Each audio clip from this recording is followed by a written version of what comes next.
Hi, this is Leslie Chapman Henderson. I'm President and CEO of the nonprofit Federal Alliance for Safe Homes. I'm going to be your host today for our podcast, Strong Homes, Safe Families, where we help you prepare for disasters of all kinds. Today, we're going to be talking about the National Hurricane Resilience Initiative, also known as Hurricane Strong. And to do that right, we have to talk to our co-creator, inspiration, and longtime partner, Dr. Rick Knabb, who's the on-air hurricane expert and tropical program manager for the Weather Channel, resilience champion, and the 2017 National Weatherperson of the Year. Welcome, Rick. Leslie, it is so good to be talking to you as always, and I really am thrilled that Flash has a podcast. I've been a long time avid podcast listener. I listen to them all the time, and this is going to really help build the community. Well, we're just delighted to have you here, and obviously we can't do a podcast without you because you are part of the brain trust behind this entire effort. Believe it or not, it's been 5 years since we created the program, but before we talk about that, not that people don't already know you so well, I would like to just ask you to share a little bit about your background and your journey that has brought you to the Weather Channel, and then we can get into talking about the project. Yeah, sure. Like a lot of people in the weather world, I've been fascinated with and afraid of the weather since I was a toddler. And I caught the hurricane bug really growing up in South Florida when Hurricane David was threatening. I remember we taped our windows. No.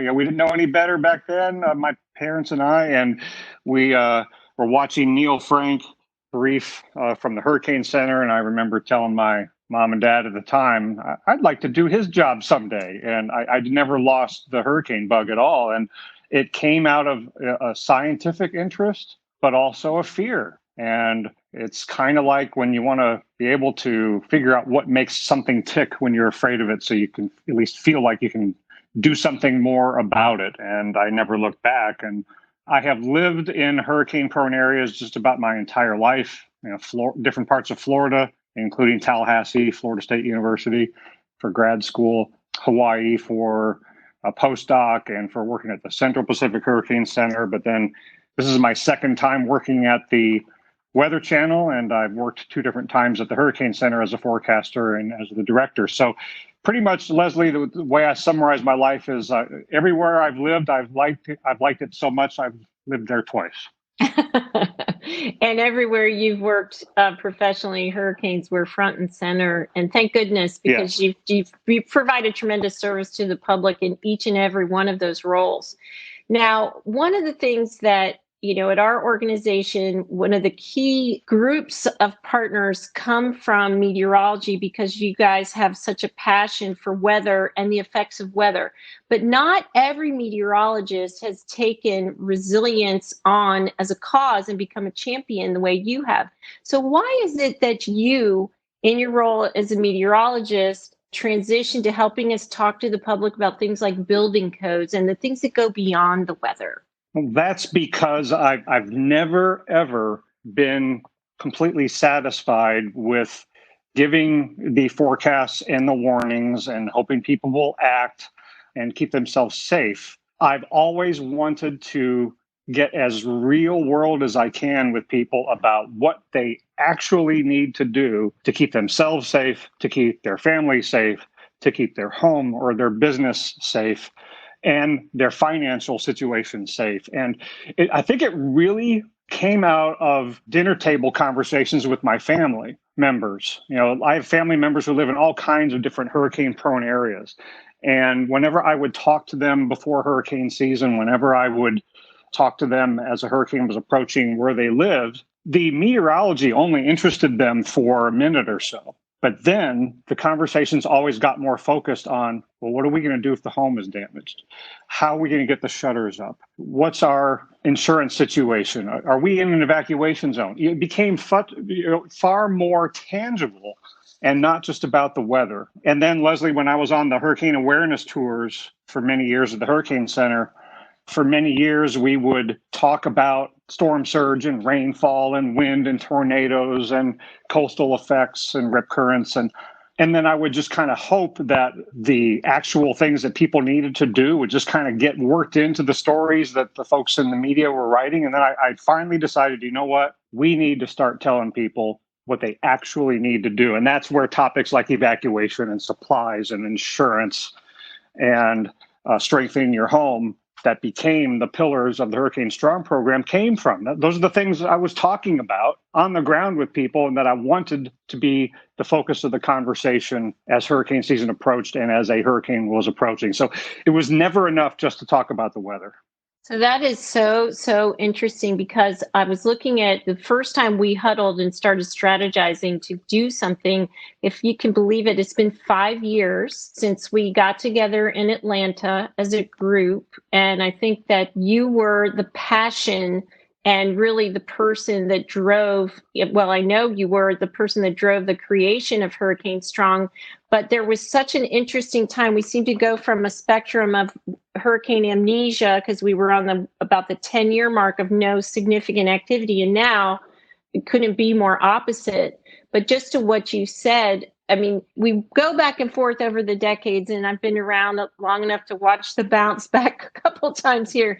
The public is either highly engaged on this or they're not engaged at all because of the lack of activity. But what it comes down to is giving them the specific actions, what you can do about it. It's and I don't know if it was Benjamin Franklin or whoever is attributed with the quote, everyone talks about the weather, but nobody does anything about it. Right.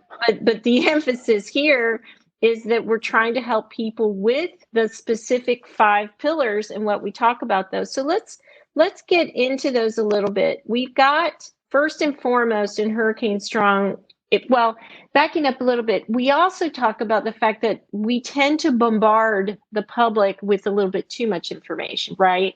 We're giving them the semester on what we want them to do. So how do you think our breaking it down into pillars is working? And do we have the right buckets? And we can kind of move through those if you want to, starting with safety. Yeah, I really do think that we are changing the conversation. I mean, I noticed after we started using this messaging after the first hurricane awareness tour where we did so, that the media coverage and the conversations during and after that week got more focused on these topics. And, again, they were topics we had been talking about previously, but it galvanized everybody to focus on these particular topics. And safety, you're getting through the storm itself, has to be first and foremost. And I usually start the conversation on hurricane preparedness and resilience with the evacuation question, because you first and foremost, you got to decide, where are you going to be during the storm to maximize your safety? And you got to know if you can even stay in your home if a big hurricane's coming. If you have to evacuate for storm surge or because you live in a mobile home or for whatever reason, you got to find that out first and foremost. And once you know if you're in an evacuation zone, then just about everything else follows from that. Again, first and foremost, in the weather world, we're trying to ensure people's safety during the storm. And so that's where the conversation usually starts. And I think this year here in 2020, we've seen more coverage of that issue, especially given the complications with the pandemic. Planning ahead has always been a better plan than waiting to the last minute to figure out how you're going to stay safe during the storm. This year has even more forced the issue for people to plan ahead to stay safe from multiple issues. And as you know, we did a survey before the season started, and the intention to prepare was up by 7 points. Because specifically of considerations, people wanted to be able to safely take shelter at home, but they needed to understand, to your point, what we're trying to get them to do is answer the question, where will you be?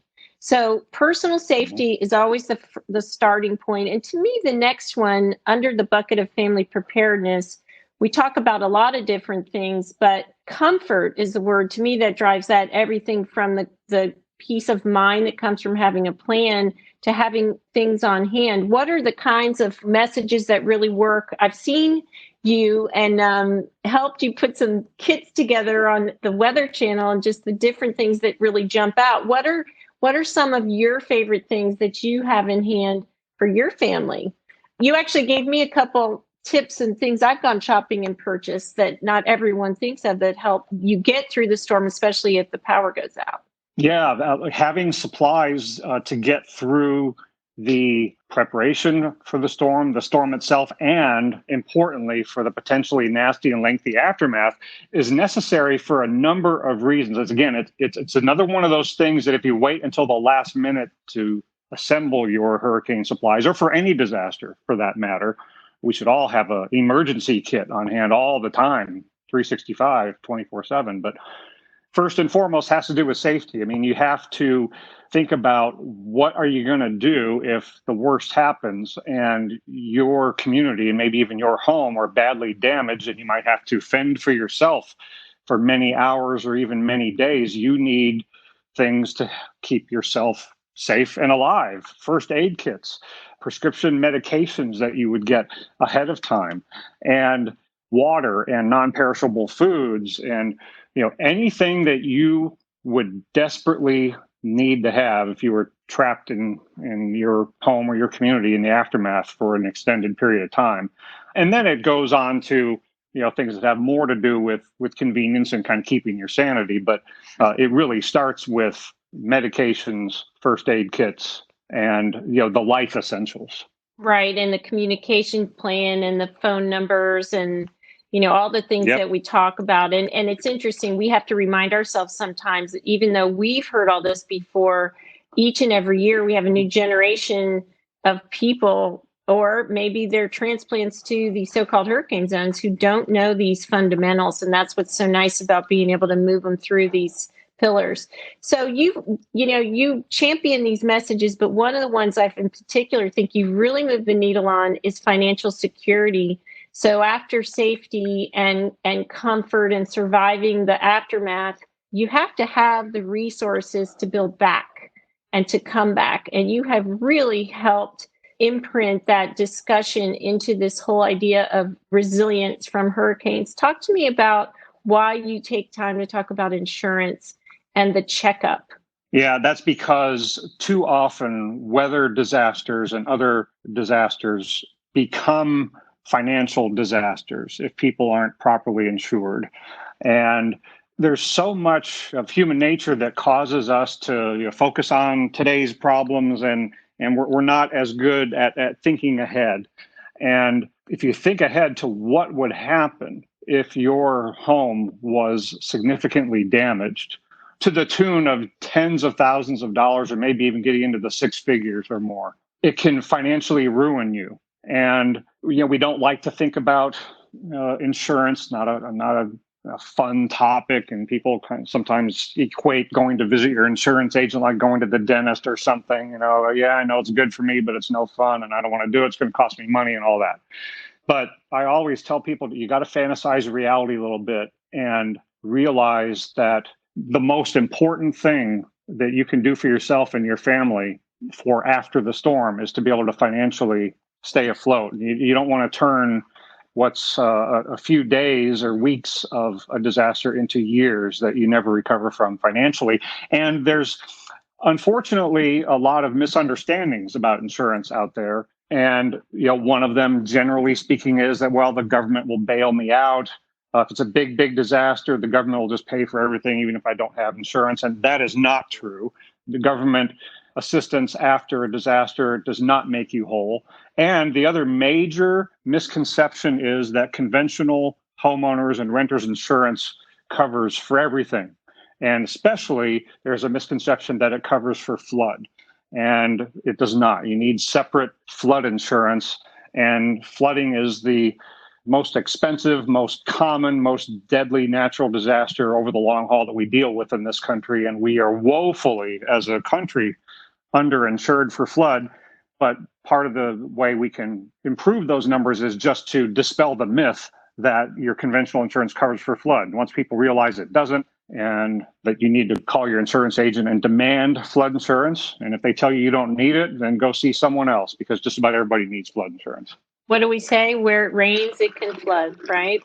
Absolutely. So the fourth bucket is damage prevention. And on this one in particular, I think we owe you a tremendous thank you for helping. Insurance is a really important engine for recovery, but as you mentioned, not necessarily the first thing everybody wants to focus on or think about. But another really essential element to hurricane resilience that people don't like to think about is their building code and how their home was built, beyond looking at the aesthetics, like the color of the walls and the granite countertops and maybe, some nice stainless steel appliances. People naturally and understandably are not that interested in what's behind the wall. If there's metal connectors there, or if when, your home was built that the building code used provided a really strong and solid recipe because it was a model code and it had enough nails connecting the deck to the trusses so that it doesn't blow off in a hurricane. And you've really helped socialize and normalize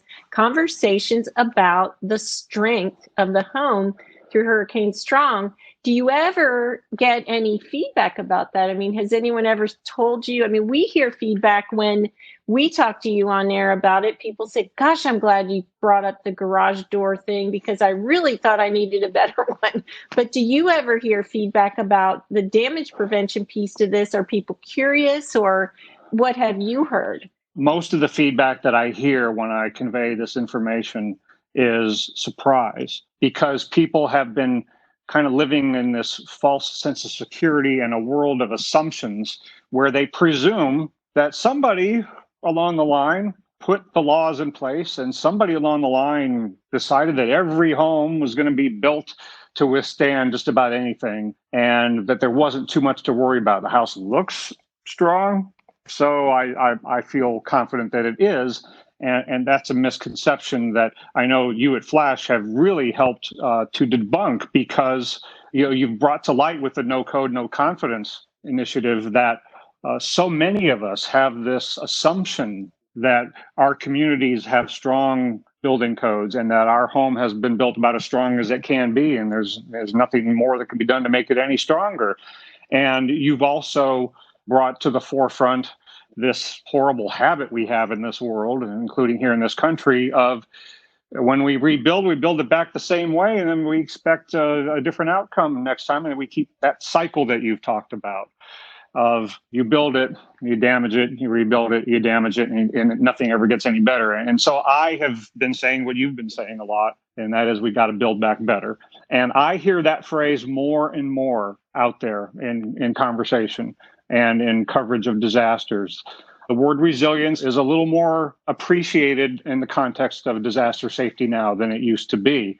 But we still have a lot of work to do, because a lot of people still don't really realize that their building codes aren't as strong as they could be. And I think more importantly, cutting to the chase of what the individual homeowner and family member, business owner deals with, is we got to keep hammering home the idea that's so important, that making your home stronger to the tune that it will save you tens of thousands of dollars and lessen your insurance claim, and in the process, lessen your insurance premiums, because you can get breaks on your insurance premiums by making your home stronger in many cases.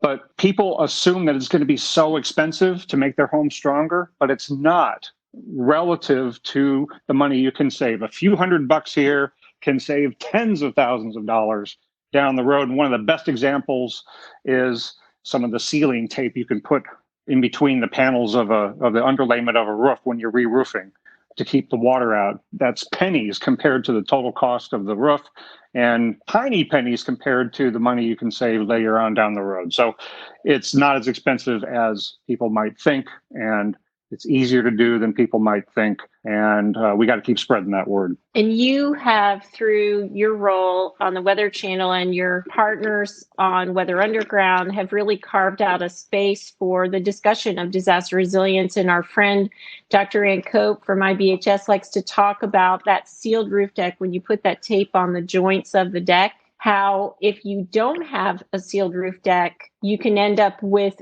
bathtubs full of water per minute entering into your attic space. And so, having those conversations, I mean, it's our role to identify, vet, and verify the information and package it up in a way that the public can understand it. But when we have a partner like you with the platform you have to really get the word out and to validate it is when I think, the success starts. And I have some happy news on that sealed roof deck. That requirement used to be considered an upgrade, a resilience upgrade, and it is now it is now part of the next version of the model code that will be required in communities that have a code adopted. So there is great policy progress that comes as a result of these conversations and the awareness. So the fifth pillar of Hurricane Strong is, I think, the one that makes our hearts the happiest in all of us, and it's community service. This idea of moving through a progression where you ascertain and address how you're going to be safe and prepared, have financial security to recover, and then prevent damage to your home. Then it's the question of how can I turn around and get back in my community, whether it's in my neighborhood or in a more formal way. I mean, this is one of the things I think that maybe people don't understand the role of the volunteer community in bringing communities back for many years after the storms. Absolutely. And the first thing that always comes to my mind when I think about how we can help one another is let's start, those of us who have the means and have gotten ourselves and our families and our businesses and our homes ready, think about the elderly friends and family members that and help them out, because we know from years and decades of dealing with hurricanes and other disasters that our elderly friends and family members are disproportionately affected by the direct impacts of a storm, like too many of them dying in the storm surge of Katrina and Sandy, and disproportionately affected by the indirect effects of the storm. Too many of them dying from cardiovascular failure or from carbon monoxide poisoning from a generator. There's so many ways that we can help them out. It basically comes down to help someone out who's less fortunate than you, whether it's because of their health or because of their financial situation or whatever it might be. All of us know somebody who could use some help before, during, and after the storm. And that can not only just be a nice thing to do, it can save their life. And more broadly speaking, there are a lot of organizations that you can get involved with in your community for helping people get ready beforehand, helping people recover in the aftermath. And there are, if none of that appeals to you or is possible for you, but you have the financial means, there are so many organizations that you can donate to. And one last thing, one last way that this picture looks very positive to me is with the evacuation question.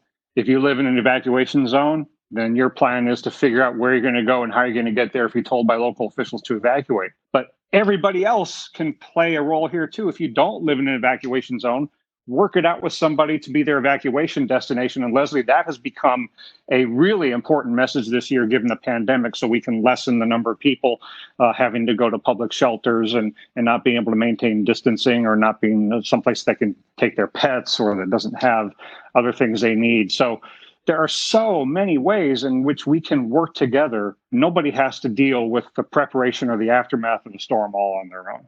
No, and we saw a tremendous outpouring of offers to host people through social media, and just total strangers in some cases that said, we can handle you. Come to our home. We have food. We have warm beds. And that comes in handy. We saw that after Hurricane Michael here where I live, people coming to Tallahassee from Bay and Gulf County and the affected areas, and just needing a place to put their head down. The community service and help comes before, during, and after.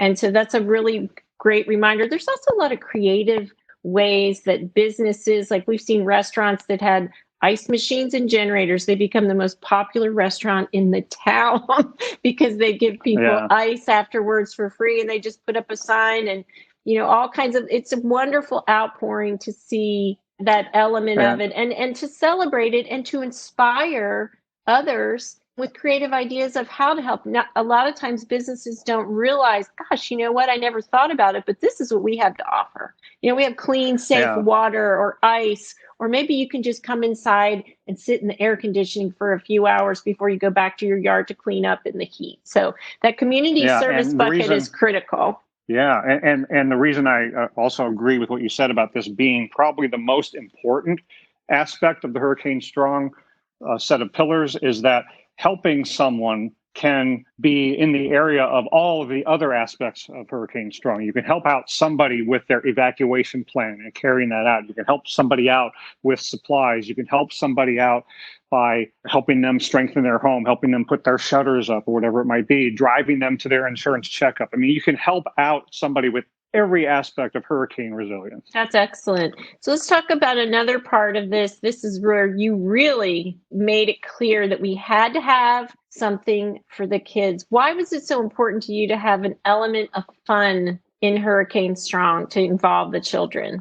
Well, I've come to understand over the years that presenting something in a way that's not entertaining or that's not engaging or not compelling is going to lessen the chance that your message gets through. And I was inspired by what you all did with Stormstruck to, in an educational but very compelling and entertaining way, get some very important messages across. And in television, you have to do the same. If you're not at least somewhat interesting and, quite frankly, entertaining and compelling, no one's going to listen to you. So you have to. It has to be. And I was going to say, you have to tell everybody what we did, though. Yes, of course. And this was inspired by my son, who was a lot younger when we conceived of this. He's almost as tall as me now.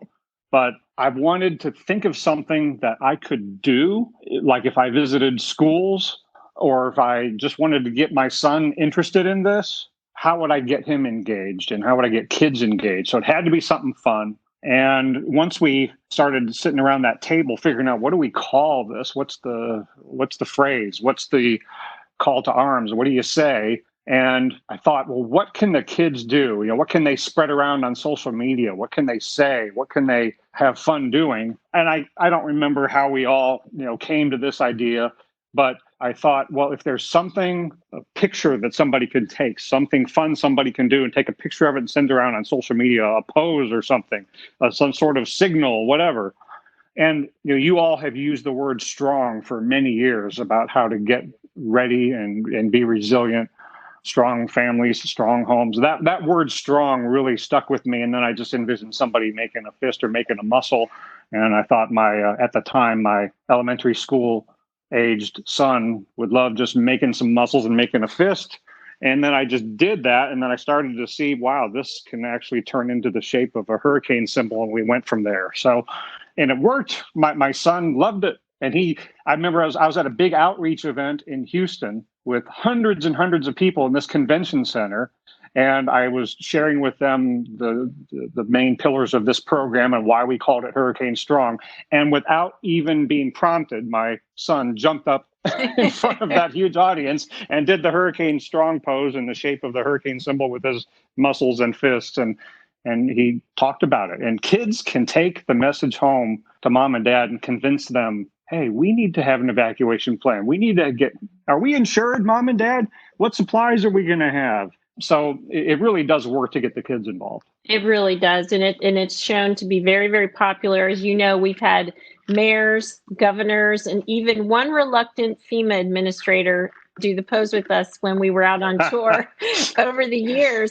And because of the clarity of the pillars, that, bringing in the kids, and then the privilege when you were the director of launching this during the Hurricane Awareness Tour, this year we reached 33 million people through focused messaging on Twitter. We had 24,000 users on Twitter just talking about it. Now, obviously, this has turned out as we planned. We do not control the hashtag Hurricane Strong, but together we've built something that when people want a message, and it's primarily pre-event preparation, et cetera, types of messaging, but when people want someone to pay attention and they're talking about how to get ready and be prepared and recover well, they hashtag Hurricane Strong on Twitter. And the program growth has been very exciting because of that. So I want to talk for a second about in 2020, because of the pandemic, we couldn't go out on the Hurricane Awareness Tour. And we talked about the tour before and, the in-person events, 5 days either on the Atlantic coast or the Gulf Coast with the Hurricane Center and the scientists and the pilots and the kind of the intelligentsia of hurricane, right? But this year we couldn't do it. So we expanded to 5 weeks and did a digital blitz. So what I wanted to ask you is, we had very successful 4 years of successful tours, and then we had a digital blitz. What do we need to be thinking about for the future? I mean, we've got some success under our belts, but what should we be doing with Hurricane Strong? What's the reach goal or the different tactic or the new way of doing this? We love what you do at the Weather Channel with immersive mixed reality, but how can we take Hurricane Strong past where it is even now? Well, my big dream, and I've shared this with you and others in the past, and it would be a lot of work, but I would like to combine all the aspects of what Hurricane Strong has done to date, especially the focus on those individual topics and the social media component, but then take it to the next level where we actually, I don't know if it's through an app or through a new social media platform of some kind, but I would like there to be a place, a digital place that turns into face-to-face meetings when we can do that again, that connects people with their emergency manager, with their insurance agent, with an elderly friend or family member who needs help, where Hurricane Strong is a community of people who are connecting needs with people who can provide it.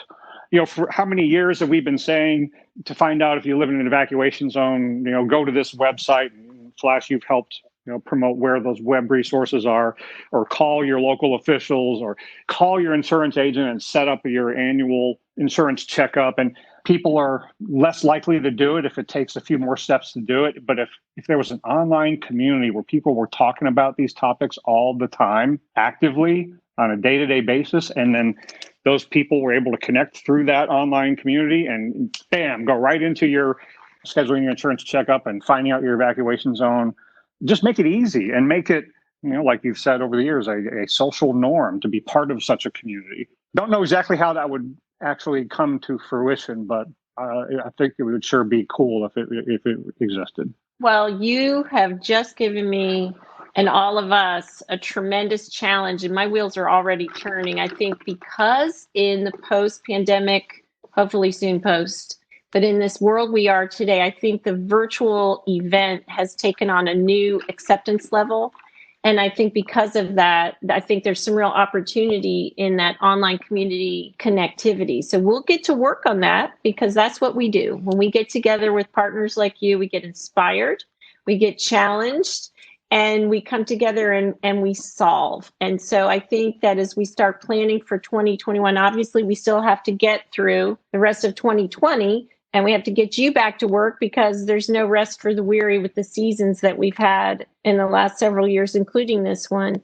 I want to close us out by asking you, what is your parting thought besides this tremendous idea and inspiration that you want to leave with us for Hurricane Strong and for people who live in the wake of hurricanes? What would you like them to know?